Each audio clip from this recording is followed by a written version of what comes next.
मुझे बताइए प्रवीण जी, कौन जीता भारत और पाकिस्तान? कि हमने जब शुरू किया, हमने अपना ऑपरेशन किया और आधे घंटे के अंदर अंदर हमने पाकिस्तान से कहा कि हम सीज फायर करना चाहते हैं, तो हम तो लड़ना ही नहीं चाहते थे।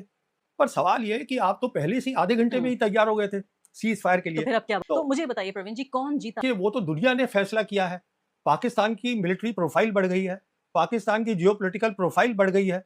कहने का मतलब ये है कि दुनिया ने ये तय किया है कि पाकिस्तान ने इसमें अच्छा काम किया है। तो क्या ये प्रोपेगेंडा जीता इनका या इन्होंने जंग जीती? क्या जीता, प्रोपेगेंडा या जंग? देखिए कि जो है हम दोनों नेबर्स हैं, यहाँ एयर का रोल बहुत बड़ा होगा और जो एयर फोर्स होती है उसका जो मेन काम होता है वो होता है एयर सुपीरियॉरिटी। उसको हम बोलते हैं कि एयर टू एयर एंगेजमेंट। तो वो पहली ही 6-7 की रात को हमने देखा कि air to air engagement Pakistan air force ने करी और अगले दिन उन्होंने इंटरनेशनल प्रेस को बुला के ब्रीफिंग भी दी। हम तो अभी तक उसकी बात ही नहीं करना चाहते हैं। बोल के वो कुछ टिप्पणियां आती रहती हैं, जैसे सीडीएस ने सिंगापुर में बोल दिया, हाँ हमारे कुछ रफाल गिरे थे। फिर वो एक और है हमारे नेवल एडवाइजर इंडोनेशिया में, उन्होंने बोल दिया कुछ जहाज गिरे थे। देखिए जहां तक दुनिया का ताल्लुक है और दुनिया में जो मिलिट्री लीडर्स हैं वो एयर वॉर को अहमियत देते हैं। और क्यों दुनिया ये समझ रही है कि ये जंग पाकिस्तान जीत गया है। मतलब अगर तथ्यों को भी थोड़ा किनारे रखें तो कम से कम दुनिया को ये कन्विंस करने में पाकिस्तान कामयाब हुआ है। देखिए जनरल खालिद ने एक प्रेस कॉन्फ्रेंस करी इस्लामाबाद में 16 सितंबर को और उसमें उन्होंने कहा कि 4 रफाल हमने गिराए हैं 6-7 की रात को और रफाल के नंबर भी दे दिए। उन्होंने अपनी तरफ से एविडेंस दे दिया पर हमने उसके ऊपर कोई बात नहीं करी। फिर उनके जो प्रधानमंत्री हैं वो उन्होंने यूएन में बोला कि हमने 7 हवाई जहाज गिरा दिए हैं और साथ ही डोनाल्ड ट्रंप भी बोल रहे हैं पर हम उसकी बात नहीं कर रहे हैं। तो सवाल ये है हमें अपनी पोजीशन क्लियर करनी चाहिए।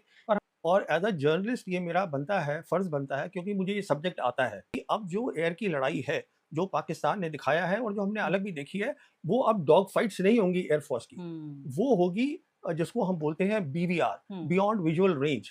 इसका मतलब आप कितनी दूरी से मार कर सकते हैं। जैसे कि वो क्लेम करते हैं हमने 143 किलोमीटर पे जाके मार करी है, उसकी अहमियत है। तीसरी चीज स्पेस की अहमियत है, जिसमें उन्होंने बताया कि उनके पास विजिबिलिटी थी, उनको मालूम था and because of electronic warfare उनको इलेक्ट्रॉनिक सिग्नल्स मालूम थे, वो आइडेंटिफाई कर पाए। तो पहलगाम हमला पाकिस्तान के जरिए करके हमें कमजोर करने की कोशिश की, उसके बाद हमने ऑपरेशन से दूर किया और उसका भी तथाकथित तौर पे फायदा पाकिस्तान को ही हुआ कि इतनी बड़ी डील अब सऊदी अरब से मिल गई है। तो कहने का मतलब ये है बहुत सीधा सा 100% फायदा हुआ है पाकिस्तान को and he's made it very clear that this is my priority and you're denying him that priority. He's not happy about that. Then as far as you are concerned, he actually has nothing to gain from you because whatever there was, you already told him that please take it. तो फिर अब क्या मसला है? तो अभी मसला बहुत साफ है कि प्रोफाइल पाकिस्तान की बढ़ गई है।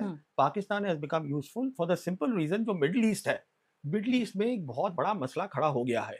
वहाँ की जो लड़ाई है वो कोई खत्म होने वाली नहीं है, उसमें पाकिस्तान का रोल रहेगा। पाकिस्तान एडवाइस करेगा डोनाल्ड ट्रंप को। सोच ये थी दुनिया के अंदर कि हिंदुस्तान की फौज जो है वो पाकिस्तान की फौज से बहुत बेहतर है। ऑपरेशन सिंदूर ने वो तोड़ दिया है। जो एक सोच थी वो सोच टूट गई है इसमें, क्यों?